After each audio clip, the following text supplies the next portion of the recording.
আসসালামু আলাইকুম। ওয়ালাইকুম আসসালাম।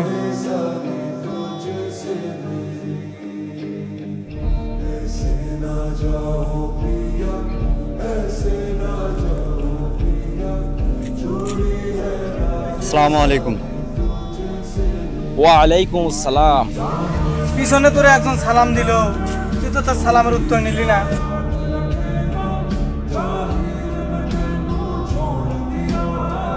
তুই যে কাজটা করলি এটা কিন্তু ঠিক না। কিভাবে তুই তো পরিচিত দেখা তুই ওর সালামের উত্তর লইলি, সে অপরিচিত দেখা তুই তার সালাম নিলি না, এটা কিন্তু ঠিক করলি না। তোর কিন্তু কর্তব্য ছিল সালামের উত্তরটা আগে দেওয়া। তোর কথাও ঠিক আছে বন্ধু। এখন কেউ যদি বলে যে আপনার উপরে গজব না দিল, তখন তুই কি করবি বল? এখানে গজবের কথা এলে কই থেকে? দাঁড়া, তোরে আমি বোঝায়া বলি। আসসালামু আলাইকুম এর অর্থ হলো আপনার উপরে শান্তি বর্ষিত হোক, আর আসসালামু আলাইকুম অর্থ হচ্ছে আপনার উপরে গজব না দিল। তাহলে তুই এখন বল আমি কি ঠিক করব?